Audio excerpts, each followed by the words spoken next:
Hi guys, Evan here. Josh is having computer problems, so we were not able to A, promote this, or B, he will probably join us just a little late. So I thought I'd get started talking about kind of some general topics regarding the February LSAT. And the February LSAT, a lot of people are under the weird impression that it's more difficult than other LSATs. It is exactly the same in terms of how hard it is to get a certain score as any other LSAT at another time of the year.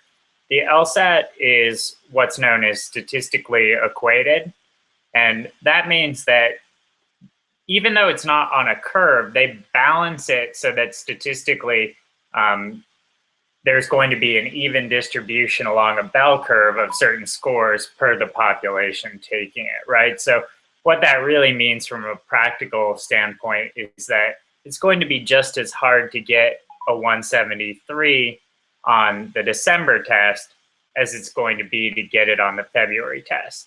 And that's a matter of statistics, right?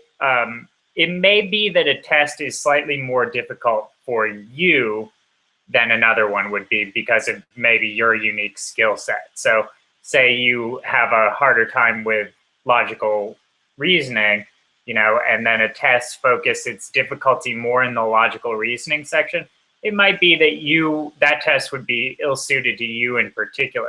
But on average, each test should be exactly the same level of difficulty. Hold on, Josh is alerting me to his computer crash here.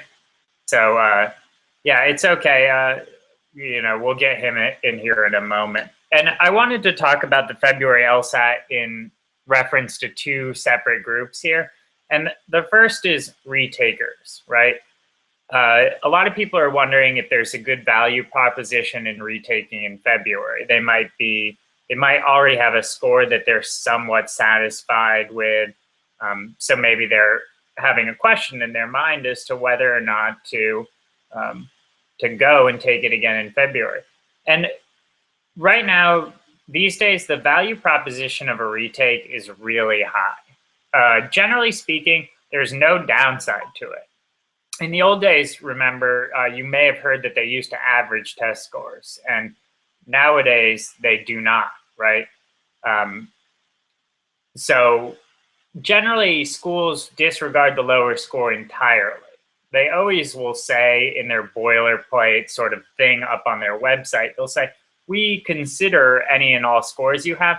That's admission speak for we just take the highest score, because they have a heavy incentive to disregard any lower scores you have by virtue of the way that law schools are ranked. Nowadays, they're only required to report your highest score. So that's the number that's going to go into the data that they use to rank these law schools. A big part of that admission, that data that they rank law schools by, is their median LSAT score. And to make that number, they only use people's highest LSAT score. So that's kind of a complicated roundabout argument.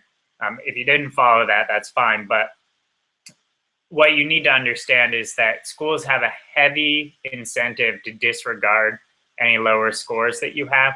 And in practice, they do so.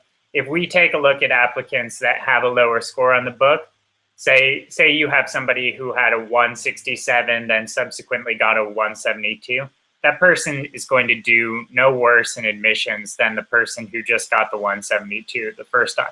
And sometimes it might feel like that's a little unfair, but it's the reality of admissions these days.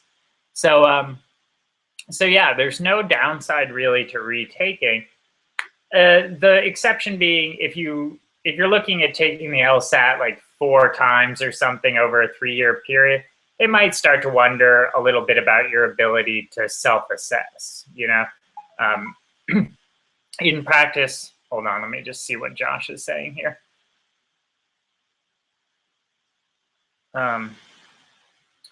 Check your email, Josh. Yeah, so let me make sure it's shared with him.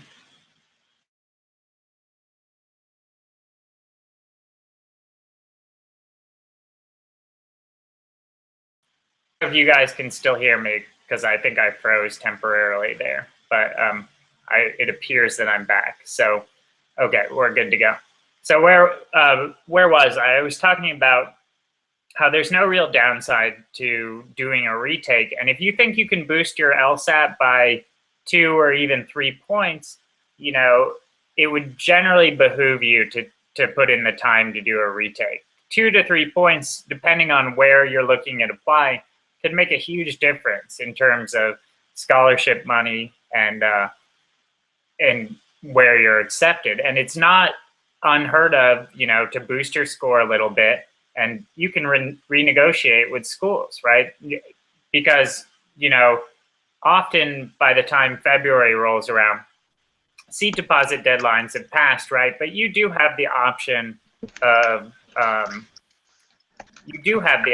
holding off and applying the following year, right? And law schools know that, so they might, you know, give you a better offer. Not to mention, when you put in a seat deposit, that doesn't mean you have to withdraw from waitlists. So your higher retake score can help you get off of waitlists that you're on, and very often does so, right?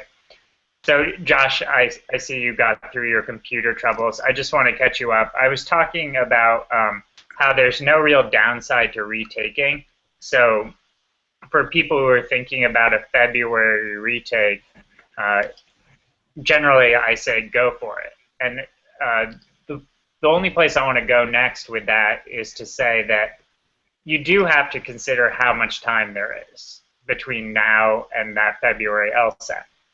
There's 9 weeks, right? Which I think is time to make absolutely substantial improvements in your score, no question about it. However, if you did nothing, say you took the December LSAT and you walked in there and that day on test day was the first time that you ever took the LSAT, and then you're now looking to do all the studying that you should have done beforehand in this 9 weeks, realistically, it's going to be tough to max out your score. Josh, you want to talk a little bit more about kind of what a reasonable amount of effort to put into this LSAT thing in total is? Yeah, so, hey guys, sorry I was a little bit late to the webinar. I was having a little technical difficulty, but I'm here now and glad to be here. Thanks for holding down the fort, Evan, while I was away. No problem. So yeah, I guess I'm coming in a little bit late, but hit me with your question one more time. Yeah, sure. So what I'm talking about is, say you went in and you took the December LSAT, and you've never done any work on the LSAT before. You know, you walked in there on test day, and that was like the first, maybe the second or third test you've seen. You'd done like 10 hours total of study, and then I'm saying, well, perhaps you shouldn't, you know, rush it and take the February LSAT, because you've only got 9 weeks here left, right? So I wanted to get your take on what a more appropriate total length of study time to put into this LSAT thing is. So I think in general, we like to see, you know, the students that we see with the most, you know, improvement, the students that kind of realize their potential on test day are the students who put in about 3 to 4 months, or sometimes even more. And we're talking significant time dedicated during those 3 to 4 months. You know, maybe during the first couple months, that means 15 to 25 hours a week. And during the last couple months, especially during that last month, we really see students make the biggest gains if they study, you know, almost full time, so 30 to 40 hours a week during those last, you know, 4 to 6 weeks. And you know, we also see a trend with students who, you know, take a lot of prep tests. You know, it's the kids who are doing the best on this test are the ones who have taken, you know, 15, 20, 25, 30 prep tests, you know, under time-simulated conditions before testing. And that's really where we see the students who go in and crush that test on test day. So I do encourage everybody to, take this test very seriously, and don't think that it's something that you're gonna be able to kind of crush out in a month or so. So if you're watching this webinar, hopefully you're you're thinking about taking the February test. I do think 9 weeks is, if you've already done some of the groundwork and laid a little foundation for prep, I do think that you can make a lot of improvements in 9 weeks for sure. But yeah, like Evan said, if you're just seeing this stuff for the first time, 9 weeks probably isn't enough to kind of maximize your score. Does that answer your question, Evan? Yeah, totally, and that's exactly my take on it. So a lot of people are going to have at least done a month or so of groundwork before the December LSAT, and if they then decided to push it off and take the February one, I think they'll be in fine shape.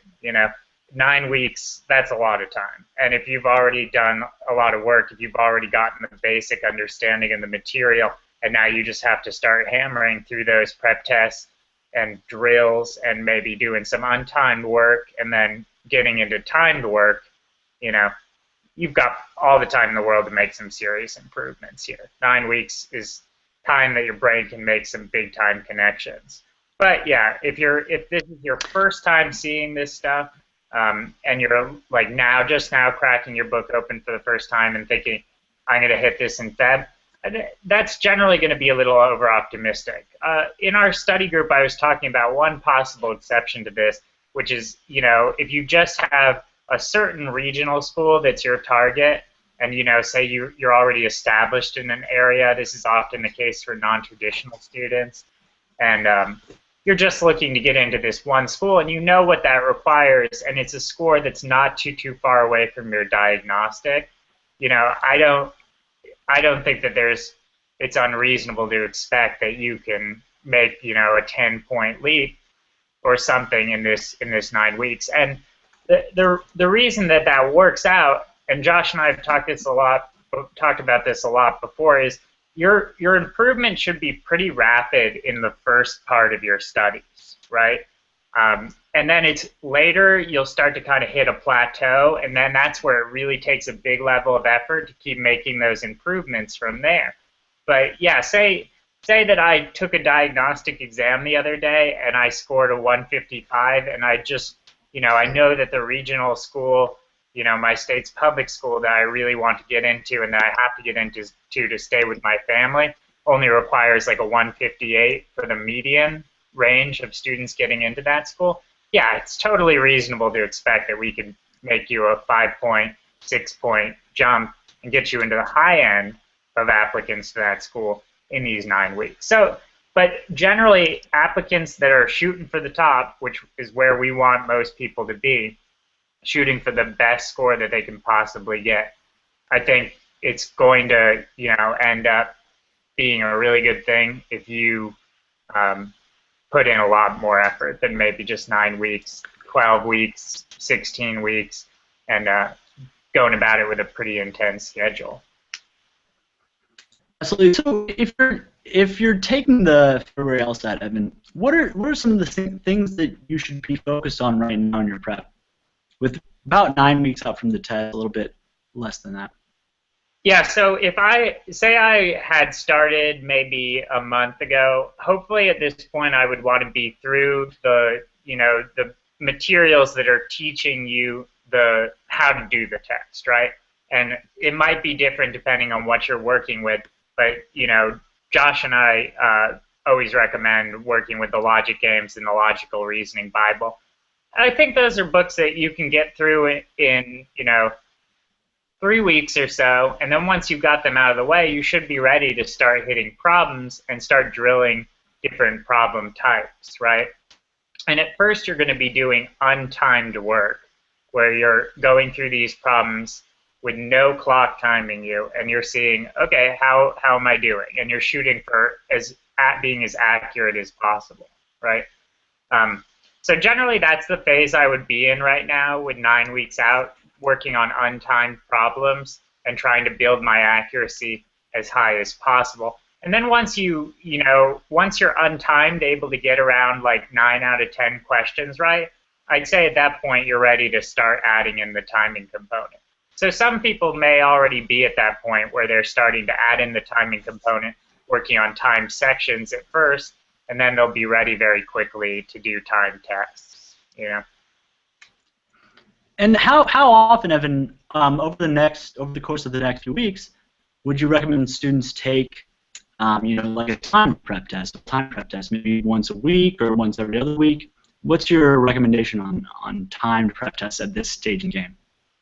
Yeah, so assuming I've got a month under my belt and I've read through the Logic Games Bible, I've read through the Logical Reasoning Bible, and I've been able to, do untimed work for a couple weeks, and my accuracy level is starting to get around 90% doing untimed work, meaning I understand how to do the problems. I may not be fast at it yet, but I understand how to do the problems. Well, then if I jump into timing, I'm going to dive in like really head first to that, right? So my typical schedule was I would be doing about 4, maybe 5 prep tests worth of material in total every week, right? And I wouldn't sit down and do a whole test, like 4 sections every single day. I'd probably do that twice a week, right? And then on other days, I would do a section, then review, right? Then do a section, then review, then do a section, then review. So I do that one day. I do sections with a review in between. The next day, I do a full prep test, and then review at the end, and then repeat, back and forth. So that was my methodology. Great. I missed the first part of the chat here. Did you talk a little bit about how taking the LSAT in February will affect your admissions and maybe considerations that you should keep in mind? Yeah, that's what I wanted to segue into because I think it's the main reason we're having this webinar. And what I want to talk about now is we've talked a bit about retakers and how generally, go ahead and retake in February. If you have reason to believe you can boost your score 2 or 3 points, it should be worth retaking, right? And then what about people who are taking for the first time that they've ever taken the LSAT in February? Do you have a chance of admissions this coming fall? So as recently as 2 years ago, before there was so few people applying to law schools simply didn't accept February LSAT scores for admission that immediately following fall, right? If you were a retaker, they would consider you a new score, but if you were a first-time taker in February, you had to wait until the fall after the coming fall before you could apply. That's now changed because law schools are so desperate for applicants at the moment because, if you've been reading the blog or even reading the New York Times or other mainstream media, you know that applications to law school have really dried up in recent years.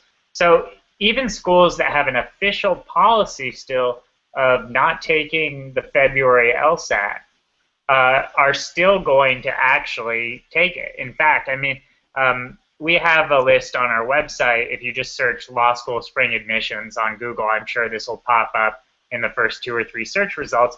And these are schools that, even past their official deadline, still will accept applications. But just because you can do it, the question becomes, is it wise to do it, right? And that's a great question.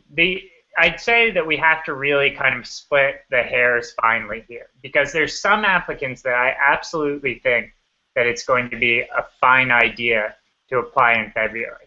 Say I go in there and I crush it. Okay, I get a 177 like Josh got, and my GPA is like a 3.8 or something that's going to put me above the medians at any law school. Law schools right now are so desperate for that kind of applicant. The reality is that they're just not getting as many super highly qualified applicants as they want. So if I'm shooting for safety schools, which are schools where my numbers are above the 75th percentile for those schools, And that's something you can also research on our site. Just search law schools medians, LSAT and GPA medians, or LSAT 75th percentiles into Google. We'll have a post pop up that will help you determine that. If you're above those 75th percentile scores, meaning that your LSAT score is better than 75% of the applicants that applied there and were admitted the last cycle, and were matriculated the last cycle, if your numbers are better than 75% of those people, you have a really great shot, even this late in the game, even in February, of getting in there. And frankly, I think you have a really good shot at getting scholarship money as well. Now, the reason being that they so desperately want these high qualified applicants that can boost their numbers. Now, what if you're a reach applicant, meaning your numbers are below those medians for the school? Then the picture changes, right? Even though that there's a big shortage of applicants to law school right now, I wouldn't say that they're so desperately looking for people who are below the medians that they established last year. They're going to have their pick of those applicants, and generally they're going to take the ones that applied earlier. So if you're trying to get into a reach school in February, your chances of doing so are not nearly as good as if you had applied earlier in the year. You're welcome to apply and see what your results are like, and we're happy to, help evaluate that for you, whether you got a good deal or not. But be prepared for the possibility that you're not going to get as good a deal in terms of where you get in and what scholarships you get if you're a reach applicant applying for the first time in February. And would you explain a little bit more about what a reach applicant would be? You did a pretty good job of explaining what a safety school would be. Yeah. So a reach applicant, schools have a published median for their applicants, right? And that's both LSAT and GPA. So the median is the number that the absolute middle applicant to that school had. Meaning that half the class had either that same number or below, or half the class had either that same number or above.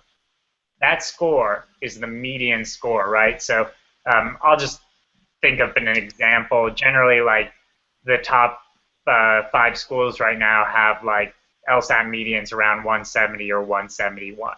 So if you're below that number for the LSAT, you can generally think of that as kind of a reach school, right?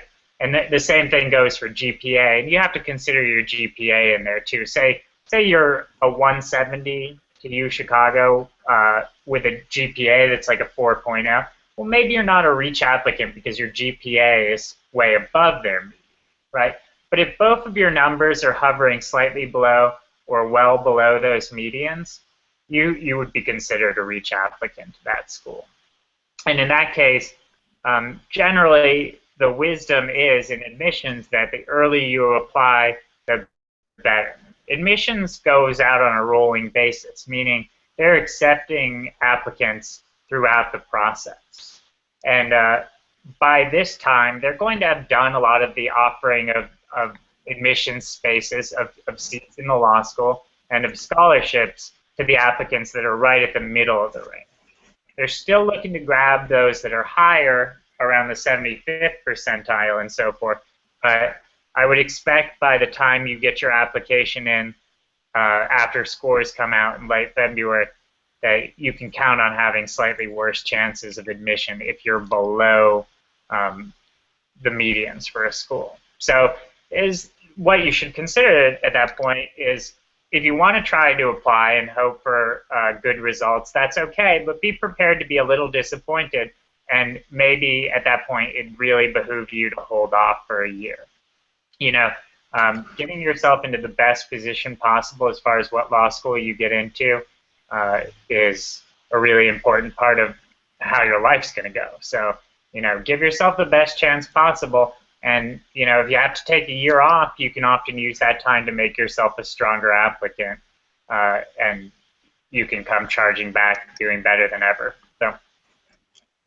So Evan, if I'm somebody who I know I'm going to take it in February. I want to take it in February.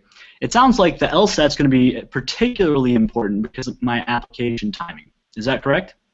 Yeah, I'd say that's a reasonable assumption. Whereas I wouldn't quite go that far because this is law school admissions and numbers are always of paramount importance. I say it all the time, but people don't necessarily believe me because maybe they think since I tutor and teach the LSAT that I have, something to sell here. But like the reality is that law school admissions is a numbers game. If you give me your LSAT score and your GPA, I'm able to predict with 90% accuracy what schools you will and will not get into. Probably over 90% accuracy. The Atlantic recently, I believe, did an analysis of the admissions picture everywhere, and they said that, generally speaking, admissions in this country is very holistic, with the notable exception of law school. And law school is numbers driven, right? So to say the LSAT is more important now it's tough to be more important than it already is. But yeah, what it means is that at this late day, if you want to get in with what I'd consider a great offer, admissions to a good school with a good scholarship, it's going to be absolutely critical that you have an LSAT either at or above the median for the school. If you don't despair. All you probably want to do is hold off to the next admission cycle, right? And then you can get on a nice low stress plan with, you have the June as a backup if you need to retake, and you have all the time in the world to craft your personal statement and the other aspects of your application package. So you said earlier that retaking the LSAT isn't as, it's really not a big deal these days. Given that, would you recommend somebody, if they're not feeling totally prepared for February, to take it anyway and take a shot at this application cycle, and then always if they don't do as well as they'd hoped or they don't get into the schools they want, then plan on a June retake and go for the next application cycle? Well, generally I never recommend walking into the LSAT unless you feel fully prepared. I think it does more damage than it helps, right? You go in there and at first you're thinking in your head, okay, I'm just going to take it and get the experience under my belt. Well, yeah, but now that one number shows up on your resume, even if it's not considered very heavily, I think it causes some psychological harm to you to be like, okay, I got, say, this score that is way below what I'm happy with,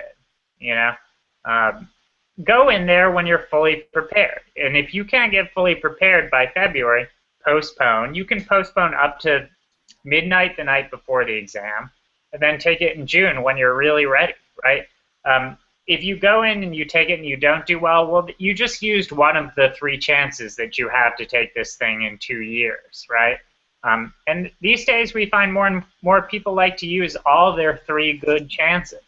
So why not make each one of those chances one where you had a shot to get a score that was going to make you happy and get you into the school you want to be at.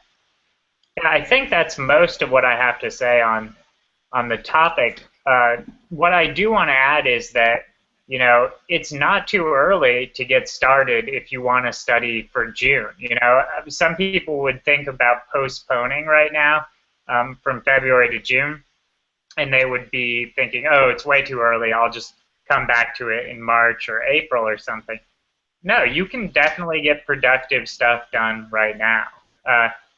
And just, if you're having a hard time thinking, okay, what do I do if it's this far out? I encourage you to, get in touch with Josh and I, come into the study group, and, we'll be happy to set you up with a plan that will keep you busy and occupied that whole time.